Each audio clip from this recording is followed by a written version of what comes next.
Salam Indonesia, pemirsa Bali TV, kita berjumpa lagi dalam acara dialog khusus dan kali ini sudah hadir di tengah-tengah kita Bapak Kapolda Bali yang baru, Bapak Irjen Pol Dr. Andus Petrus Reinhard Golose MM. Apa kabar Pak Kapolda? Baik. Selamat baik datang. dan baik sekali. Baik dan baik sekali. Selamat datang di studio kami Pak, di studio Bali TV. Dan juga dalam kesempatan ini karena kita masih suasana di awal tahun, jadi kami mengucapkan selamat merayakan Natal walaupun sudah berlalu. Dan juga selamat tahun baru 2017 Selamat Pak. tahun baru. Dan selamat bertugas. Nah, terkait dengan latar belakang Bapak di BNPT itu, apakah ada kaitannya dengan penugasan Bapak ke Bali sebagai Kapolda? Karena Bali ini kan pulau internasional Pak, jadi masih identik lah dengan teroris begitu, gimana Pak? Jadi sebenarnya kalau cerita tentang Bali yang berhubungan dengan pekerjaan tadi itu hanya the last 6 years ya, jadi 6 tahun terakhir ini. Tapi sebenarnya saya mulai dari pangkat komisaris polisi atau mayor, itu kalau zaman dulu menggunakan pangkat militer, itu udah melakukan atau bertugas di Bali sini. Jadi mulai bom Bali 1. Bom Bali 1 sudah. Bom Bali 1, kemudian pada waktu Pak Made Mangku juga Kapolda Bom Bali 2, kemudian ada operasi yang lain yang kita lakukan di Bali sini. Jadi practically itu sejak tahun 2002 dan continuously berkesinambungan saya bertugas di Bali sebenarnya, menjaga Bali. Menjaga Bali. Kaitan dengan penugasan saya secara struktural karena boleh dikatakan memang hampir setengah karir saya, bahkan lebih dari karir saya itu bertugas di anti teror. Anti teroris. Jadi distrukturkan, jadi menjadi direktur, istilahnya kalau di Badan Nasional Penanggulangan Terorisme itu eselon 2, kemudian menjadi eselon 1A. Jadi deputi itu kalau dalam eselonisasi itu sama dengan eselon 1A, jadi setingkat dirjen. Jadi sebenarnya kalau ke Polda sini turun eselonnya. Jadi eselon 1A turun eselon 1B. Namun mungkin pimpinan juga seperti yang Mbak Jero katakan tadi, itu berkendak lain. Jadi bagaimana kita menjaga Bali. Kita tahu bersama bahwa sekarang isu dunia ini adalah isu tentang radikal, intoleransi, dan terorisme. Kemudian kalau kita berbicara juga berkaitan dengan isu dunia, kaitan dengan United Nations, itu terkait dengan transnational organized crime atau juga yang biasa orang sebut dengan transnational crime. Kalau berbicara tentang transnational crime itu yang pertama-tama itu adalah tentang terorisme. Kedua itu adalah illicit drug trafficking atau penyelundupan narkotik. Kemudian dia juga berbicara tentang sea piracy, berbicara tentang armed smuggling, kemudian berbicara tentang cybercrime. Dan ini berkaitan. Yang amat sangat berkaitan contohnya, misalnya kalau berbicara itu, antara terorisme dan cyber itu berhubungan disebut dengan cyber terrorism. Biasanya Amerika menggunakan istilah itu, tetapi dalam istilah United Nations dia mengatakan the use of internet for terrorist purposes. Nah, ini harus kita jaga juga karena pengaruh medsos Luar biasa Pak di masyarakat. luar biasa. Kemudian bagaimana orang bisa terpengaruh, orang bisa belanja. Banyak sekarang namanya foreign terrorist fighters, termasuk dari Indonesia, yang berangkat ke Syria, berangkat ke Irak untuk bergabung dengan ISIS atau Islamic State of Iraq and Sham. Itu juga dari Indonesia. Sehingga isu-isu tadi yang Mbak Jero katakan tadi itu amat sangat penting. Karena saya lihat tadi dikatakan saya baru bertugas di sini walaupun sudah lama menjaga ternyata, Bali, Pak, ya? 14 tahun 14 turut tahun. menerus tanpa Mbak tahu, bahkan mungkin tanpa Pemirsa juga tahu. diketahui oleh, tapi kita karena tujuannya apa? Menjaga Bali, karena ada apa-apa di Bali ini dunia. Bayangkan untuk hanya setingkat Polda di sini ada 35 negara representatif yang Di saya Bali. lihat dari data di Bali. Kemudian kalau kita lihat juga jumlah polisinya termasuk tinggi kalau hanya dibandingkan dengan jumlah penduduk di Bali ini, lebih dari 12.371. Itu kalau bicara tentang police employee rate dibandingkan dengan jumlah itu udah ideal. Namun yang diurus oleh kepolisian daerah Bali ini kan bukan cuma orang Bali. Ada 7 juta lokal turis, ada 4 juta internasional turis. Bukan teroris tapi turis. Turis, Pak. Nah, ini berkaitan kalau tadi dikatakan dengan penugasan, mungkin itu juga salah satu maksud pimpinan. Di samping memang kita ingin menunjukkan bahwa program saya kaitan dengan Bali ini, kita dari kajian penegakan hukum harus memampukan polisi itu dalam kaitan dengan tadi saya sudah katakan bisa desentralisasi. Jadi kan biasanya penanganan kasus transnational organized crime ini dilakukan di level Mabes Polri. Saya ingin pembangunan juga kepada kepolisian daerah Bali kaitan dengan human sources. Sehingga nggak cuma datang aja di Bali bertugas, tetapi saya sebagai guru, saya ingin juga mengajarkan ilmu yang saya punya untuk saya wariskan kepada adik-adik saya di Polda Bali ini. Berarti perhatiannya juga di samping bertugas dan peningkatan SDM Ya, secara itu holistik. jadi penting sekali kalau berbicara tentang human resources, karena kalau bahasa ilmiahnya dibilang man behind the gun. Man behind the gun. Jadi kalaupun sehebat apapun persenjataannya, peralatannya, tetapi kalau tidak diawaki dengan human resources atau keberadaan daripada para pengguna ini percuma.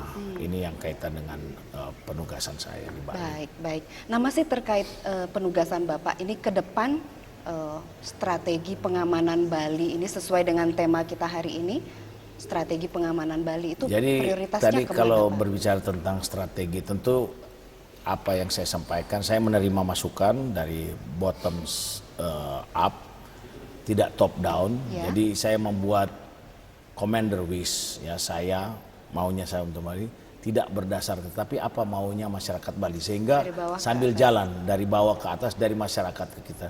Salah satu yang akan saya laksanakan adalah tetap dengan bagaimana penampilan Polri, bagaimana pelayanan Polri di lapangan, khususnya Polda Bali, yang biasanya kita melaksanakan apel pagi. Saya bukan menghilangkan itu, tetapi saya lebih cenderung plotting kepada anggota di lapangan untuk pelayanan. Jadi langsung bertugas. Langsung dari bertugas rumah, dari rumah langsung bertugas dia dulu. dekat-dekat.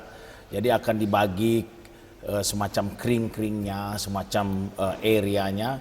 Jadi dia nggak harus datang ke Polda, tapi dia datang, oh ada pusat kemacetan di mana dia. Itu hal-hal yang biasa. Kemudian yang dirasakan oleh turis, misalnya street crime, ya itu juga nanti saya akan bentuk tim-tim khusus di Polres-Polres, bagaimana para turis ini merasa terayomi.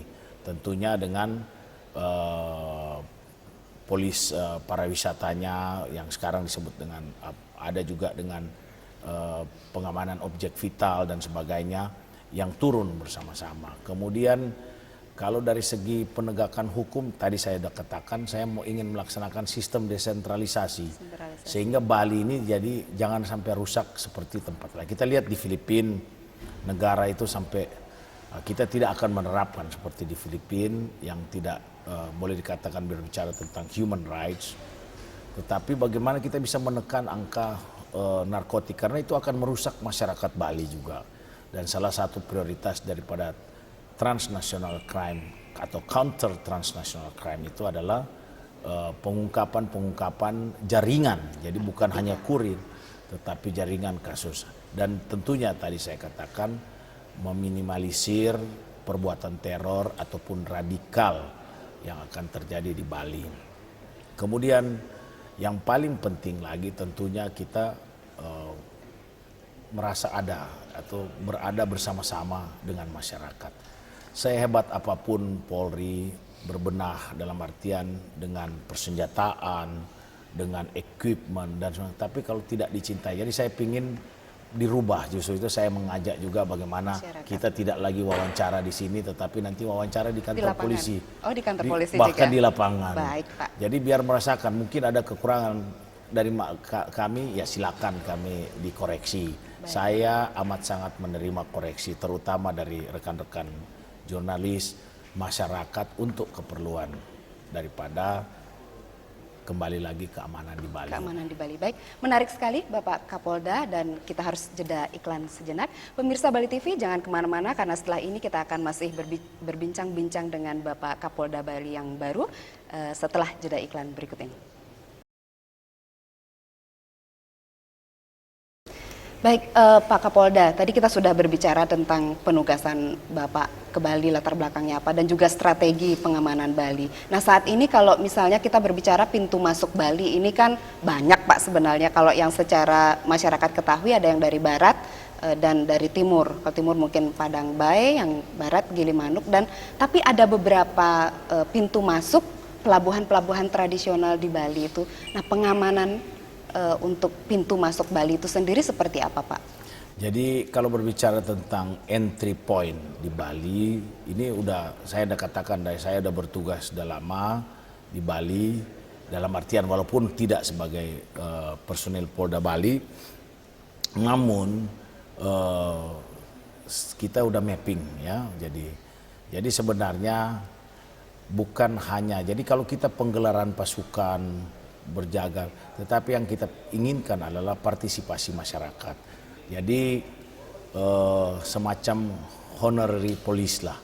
Jadi bagaimana kita mempunyai, atau kalau sekarang disebut dengan community policing. Community policing. Jadi orang-orang setempat, wilayah setempat dibantu dengan polisi. Tentunya kita punya polisi perairan, kita punya reserse, kita punya intelijen. Tetapi yang saya inginkan adalah community policing. Bagaimana masyarakat mengamankan dirinya sendiri. Bagaimana masyarakat bekerja sama sebagai police auxiliary itu untuk bersama-sama dengan kepolisian. Sehingga tidak akan, kalau kita bilang, apalagi banyak pintu-pintu yang istilahnya yang kurang bisa terdeteksi secara terus-menerus dari samping yang formal. Namun bukan berarti kita tidak melaksanakan. Tapi sekali lagi itu akan saya bangun itu bersama-sama dengan jajaran polisi perairan, juga dengan stakeholders yang lain. Jadi bukan hanya dengan polisi, tetapi menggunakan stakeholders yang lain untuk bersama-sama kira-kira, dan tentunya harus melihat kepada, kalau kita berbicara tentang SWOT analysis, di mana strength kita, weakness-nya di mana? Kira-kira kalau ada seperti ini, apa benar memang dia misalnya menjadi tempat masukan? Karena orang, contohnya yang harus kita amankan itu adalah misalnya penjualan penyu dan sebagainya, yang baik yang masuk maupun yang keluar. Kemudian yang berhubungan dengan hal-hal yang bisa meresahkan masyarakat Bali. Tetapi kembali poin saya adalah bagaimana kita masyarakat bersama-sama Polri, sinergi Pak ya, sinergi, dan bukan hanya masyarakat dan Polri, bersama stakeholders yang lain juga. Jadi sinergi ini yang akan digalakkan ya, sebagai tentunya sinergitas itu amat sangat penting, karena tanpa sinergitas itu saya rasa tidak ada lah yang bisa melaksanakan ya. Tidak ada polisi yang Superman, tidak ada yang tahu semua, tidak. Kalau tanpa bantuan dari masyarakat, Pak, tidak bisa dilaksanakan. Nah, ini kita masih di awal tahun, Pak, dan sampai di awal tahun 2017 ini ternyata kalau kita lihat masyarakat masih ada rasa takut atau rasa ngeri terhadap radikalisme itu sendiri atau terorisme. Jadi kalau dulu waktu saya bersama-sama dengan Dubes sekarang di Polandia, Bapak Peter Gonta, waktu kita mau menyelenggarakan Java Jazz di Jakarta, orang asing komplain. Musisi-musisi asli itu komplain, Pak, bagaimana pengamanan Jakarta? Kemudian saya bilang sama Pak Peter Gonta, very easy. Just tell them that is it in New York there is no threat? Is it in London also they have no threat? How about in Paris? So if you don't want to go to something good place, so you don't need to worry because every place in the world now they have a threat. Nah, itu berdasarkan itu kita lihat bahwa tentunya masalah ini bukan hanya masalah Bali. Itu kembali lagi saya katakan, saya tadi latar belakangnya saya banyak bertugas di internasional. Saya lebih daripada 80 negara sudah datang mengajak kerjasama maupun bekerja sama. Tetapi ini adalah masalah dunia dan ini fenomena dunia sekarang yang harus dihadapi. Sehingga di United Nations juga secara multilateral kita punya suatu strategi yang sebenarnya Preventing Violence Extremism atau PVE, preventing. Jadi bukan hanya juga ya? counter violence extremism, tetapi preventing, bagaimana mencegah. Kalau bicara tentang mencegah atau preventing ini berbagai macam dan bukan juga kembali lagi bukan hanya menjadi tanggung jawabnya Polri, tetapi bersama-sama dengan stakeholders yang lain. Dalam institusi yang saya masih sampai sekarang, saya masih sekarang deputy di Badan Nasional Penanggulangan Terorisme. Kita juga ada membuat di sini namanya FKPT. Forum Kerjasama Pencegahan Terorisme. Itu jadi, dengan masyarakat dengan juga masyarakat. Justru ketuanya dari masyarakat. Oh, dari masyarakat. Desa adat berarti terlibat, Pak? Termasuk salah satu itu masuk dalam desa adat. Jadi stakeholders yang harus bekerja. Tadi saya nama partisipasi. Desa adat dia bisa mengamankan wilayahnya, dia bisa memberikan informasi. Kita turun nanti bersama-sama dan ini akan saya terapkan bersama-sama dengan direktorat-direktorat yang ada di Polda, contohnya Direktorat Binmas, kemudian direktorat yang berhubungan dengan yang lain, yang intelijen dan sebagainya. Baik, ini karena tadi kita berbincang tentang desa adat, Pak, sudah diikutkan dalam upaya-upaya strategi pengamanan Bali. Nah, kalau Bapak menyimak ini kan tentang konflik desa adat atau konflik adat. Jika ada di Bali itu kira-kira strateginya nanti pendekatan atau pencegahannya bagaimana, Pak? Saya rasa kalau kita tokoh-tokoh masyarakat akan saya libatkan. Tetapi satu poin saya, desa adat saya tetap akan jaga ya dengan segala kemampuan saya. Tapi saya tidak menyetujui premanisme. Jadi negara itu tidak boleh kalah. Tidak boleh kalah dengan premanisme. Jadi bedakan antara desa adat dan konflik. Kalau konflik itu preman, jangan bilang desa adat. Jadi itu kalau beda, saya Pak, rasa desa adat, dia akan melaksanakan fungsinya yang benar. Dan itu akan bersama-sama dengan kita. Dan program-program yang sudah dijalankan, saya rasa. Tapi kalau kembali kepada premanisme, saya tidak tolerir. Itu tidak aja. Tolerir ya, saya tidak premanisme. tolerir. Dan ya akan berhadapan dengan saya lah. Langsung, kira-kira, Pak. Ya. Jadi tegas gitu, Pak, Ya, ya. amat sangat. Dan itu demi pengamanan Bali Demi sebenarnya. Bali dan untuk masyarakat Bali, karena apa yang dilakukan ini kan adalah untuk masyarakat Bali tentunya.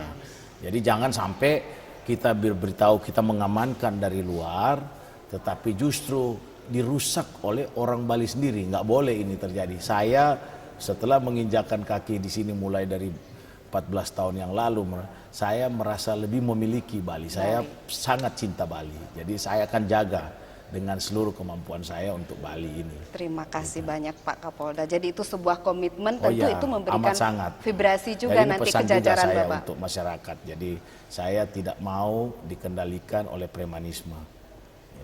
Baik. Nah, ini kalau tentang kemacetan, Pak, karena Bali ini kan luar biasa dari semua. Memang ada beberapa hal, Mbak Jero, kaitan dengan kalau saya pelajari. Memang kita jalan itu kan sulit dibesarkan. Kalau dilihat dari rekayasa lalu lintas, dari pengaturan sudah dicoba kita pelajari, kita coba lihat bagaimana mana yang bisa dia bekerja dengan stakeholders yang lain, bagaimana mengatur lalu lintas. Namun yang harus kita perhatikan juga, saya katakan tadi, keberadaan. Jadi kaitan dengan kemacetan, mungkin kalau semakin banyak polisi di jalan, ikut mengatur lalu lintas, penertiban parking-parking yang tidak pada tempatnya, mungkin kita bisa mengurangi setidak-tidaknya walaupun macet tapi tertib. Jangan sudah tidak macet dan tidak tertib. Karena memang kalau kita lihat volume ruas jalan dibandingkan dengan jumlah kendaraan di Bali ini luar biasa. Tetapi juga kita nggak bisa hindarkan karena berarti kan ekonomi growth. Ekonomi itu berkembang, bertumbuh. Nah ini juga kemajuan dari masyarakat Bali tentunya. Sehingga bagi saya ini akan saya coba lihat sambil analisa, saya akan mengumpulkan seluruh stakeholders di bawah pimpinan nanti dengan Dirlantas, bagaimana kita bisa memecahkan masalah ini, atau at least saya katakan tadi, walaupun dia tersendat tetapi teratur, daripada kita semrawut. Contohnya seperti Jakarta. Saya kan seumur-umur istilahnya bertugas di Jakarta, jadi kalau cerita macet itu udah bagian Sudah dari biasa, hidup Pak, sehari-hari. Itu dari airport sampai ke ini, kalau dia pas kena macet itu sudah ada highway, itu bisa 3-4 jam gitu. Jadi kalau bilang di sini ya agak-agak tambah sambil menikmati keindahan Bali lah. Tidak masalah, Pak, ya. Ya. Karena Bukan nggak masalah, tetap masalah, tapi harus kita pecahkan masalahnya.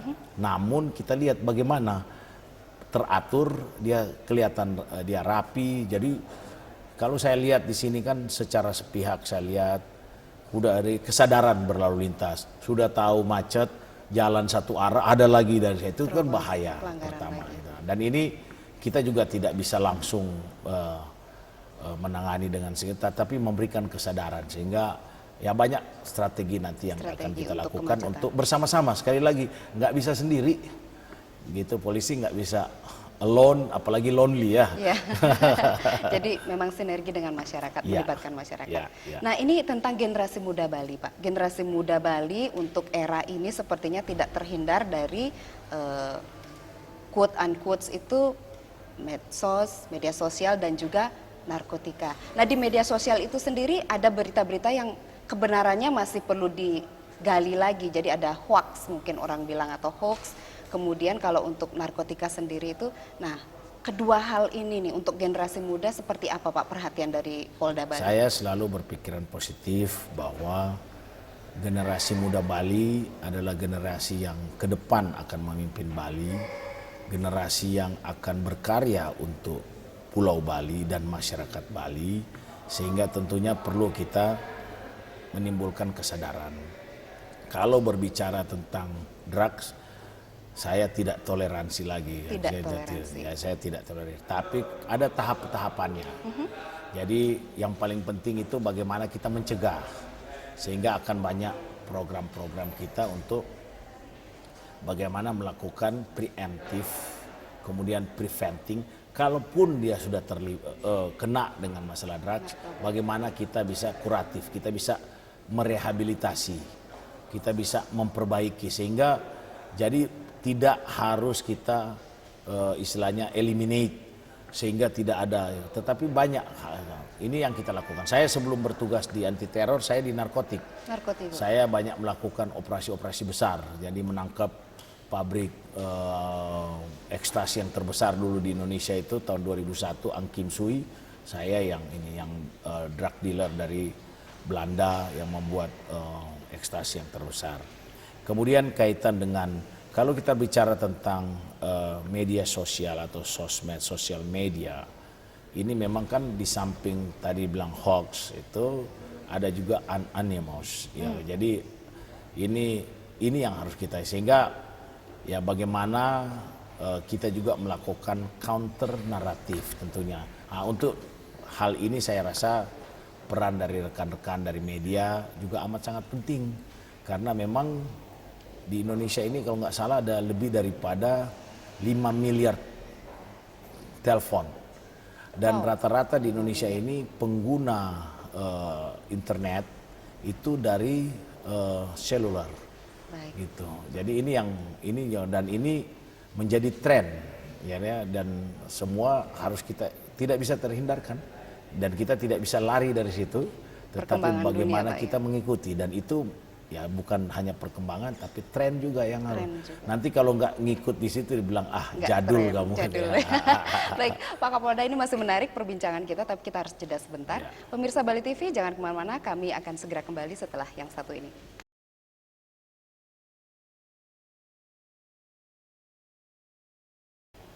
Baik, Bapak Kapolda, ini sudah hampir 30 menit kita bincang-bincang eksklusif ini dengan suasana yang segar karena di awal tahun dan Bapak juga baru bertugas di Bali. Nah, ini tentang pungli, Pak, pungutan liar. Sudah dibentuk di kabupaten-kabupaten itu ada saber pungli, jadi sapu bersih. Jadi pungli akan disapu bersih itu seperti apa nanti efektivitasnya atau akan seperti apa digerakkan dari kepolisian sendiri? Jadi sebenarnya saya ikut di tingkat nasional karena Tingkat itu di nasional. koordinal. Saya kayak katakan tadi saya di eselon 1A. Itu ada rapat koordinasi itu saya ikut juga di level di Menko Polhukam, itu di situ, kemudian turun kebijakannya, kemudian untuk di Mabes Polri diketuai oleh Irwasum Polri. Nah, kita di sini juga kita melaksanakan, tetapi yang paling penting sebenarnya bukan bagaimana kita menindak, walaupun kita akan tindak, tapi bagaimana kita mencegah. Pencegahan itu yang Jadi kembali lagi kita lebih kepada unsur-unsur persuasif. Udah masa-masa kelam itu lewatin saja, udah nggak perlu dilakukan lagi. Kalaupun ada itu kita ingatin, kalau enggak kita tangkap tentunya. Tindak langsung. Kita tindak lanjuti dan ini berlaku bukan hanya keluar tetapi ke Internal dalam juga. Nah, ini kita tahu bersama bahwa Presiden amat sangat concern untuk melaksanakan ini. Jadi saya terutama sebagai Kapolda dan saya akan berusaha untuk bagaimana sekaligus ya pembinaan kepada anggota ya tentunya ya kita tahu bersama bahwa dulunya polisi ini, tapi sekarang kan dengan reformasi mental, reformasi kultural, mudah-mudahan polisi dibantu dengan Mbak Jero dan rekan-rekan, dibantu dengan stakeholders, dibantu dengan masyarakat, tentunya kita sama-sama berubah, kita tingkatkan pelayanan sehingga tidak ada lagi niat. Jadi kalau teori yang paling sederhana sebenarnya dari kepolisian itu N plus K, niat plus kesempatan sama dengan crime. Kalau kita bisa menghilangkan kesempatan, berarti kan cuma niat. Dia tidak ada kesempatan, tidak terjadi crime. Kalau kita bisa menghilangkan niat, walaupun dia ada kesempatan, dia nggak ada niat, nah, itu yang penting reformasi kultural. Bagaimana merubah mindsetnya yang tidak baik tentunya, yang bad habit, ya kan, apalagi yang disebut dengan bad cop itu untuk ke dalam menjadi good cop. Nah, ini yang harus saya rasa kita laksanakan bersama-sama, termasuk ke institusi lain juga yang akan kita lakukan itu berkaitan dengan ini. Nah, ini pertanyaan terakhir ini Pak. Last but not least ya. Last but not least, betul sekali Pak Kapolda. Jadi Bapak merupakan satu dari tidak banyak, jadi atau satu dari sedikit perwira tinggi kepolisian yang menerima penganugerahan kenaikan pangkat luar biasa. Waktu itu terkait dengan penuntasan kasus bom Bali Dr. Asari. Itu boleh diceritakan sedikit Pak, agar masyarakat juga mengetahui nih, lebih mengenal Bapak Kapoldanya yang baru. Jadi memang mengatasi waktu itu bom Bali 1 itu sulit, waktu itu kepolisian belum seperti sekarang, Polda Bali juga belum seperti sekarang. Ya kita ada tim kecil disebut dengan tim bom, itu kita bekerja siang malam dan pimpinan sampai dengan presiden tahu bagaimana kita mengungkap kasus itu tanpa memang banyak diketahui oleh masyarakat Bali sendiri, karena kita banyak melakukan operasi di luar Bali tapi menjaga Bali. Mungkin dengan penghargaan itu saya diberikan kesempatan lah oleh karena itu harus dari presiden kita mendapat penghargaan itu. Namun kembali kepada job tadi, sebenarnya itu bukan kerja saya tapi bersama-sama dengan tim. Karena saya bukan hanya dapat luar biasa, tapi sebenarnya karena saya biasa di luar, biasa tugas di luar. Berasa tugas di luar di masyarakat Pak ya? Di luar di masyarakat, bahkan di luar negeri. Tetapi kembali lagi itu juga akan saya lakukan, saya sudah bicara dengan Bapak Kapolri, kalau prestasi-prestasi anggota Bali khususnya bisa untuk tingkat nasional, untuk membawa nama harum Bali, saya juga tidak segan-segan akan memberikan penghargaan yang sama, yang pernah saya dapatkan dari Presiden, dari Pak Kapolri, baik bintang jasa dan sebagainya, untuk anggota saya di Polda Bali. Karena saya rasa punishment and rewards itu tetap harus kita lakukan. Kalau memang baik, kita akan ini baik. Tentunya dengan melihat kepada standar yang ada, standar pembiayaan atau standar karir yang ada yang bisa dilakukan atau bisa kita kasih ke anggota. Yang penting karena komandan itu tidak ada jenderal yang jago kalau tidak didukung oleh anak buahnya. Baik, menarik sekali nih Pak, ke depan 2017 mudah-mudahan menjadi tahun yang lebih cerah untuk Bali eh, tentang keamanannya. Dan juga closing statement Pak bisa disampaikan ke masyarakat agar masyarakat benar-benar merasa lebih dekat dengan Bapak Kapoldanya yang baru. Silakan Pak. Saya sebagai Kapolda yang baru, walaupun seperti saya katakan tadi saya sudah bertugas lama untuk menjaga Bali, saya tetap mengharapkan bantuan partisipasi dari masyarakat. Saya selalu menerima koreksi dari masyarakat untuk kebaikan masyarakat Bali. Saya juga akan berusaha semampu saya untuk bersama-sama dengan masyarakat Bali untuk menjaga Bali yang mandara ya. Kemudian saya juga akan berkomitmen untuk terus meningkatkan kemampuan baik kepada pelayanan dari Polri kepada masyarakat di Pulau Dewata ini, pulau yang sama-sama kita cintai. Terima kasih. Baik, terima kasih banyak waktunya Bapak Kapolda dan tentunya selamat bertugas Bapak beserta jajaran untuk mengamankan Bali ini dari segala lini dan termasuk mengatasi semua masalah internal maupun eksternal yang mungkin muncul. Terima kasih sekali lagi Terima kasih Pak Kapolda. Baik, pemirsa Bali TV, demikian tadi bincang-bincang eksklusif kita bersama Bapak Kapolda Bali yang baru dan kami pamit undur diri dengan mengucapkan salam.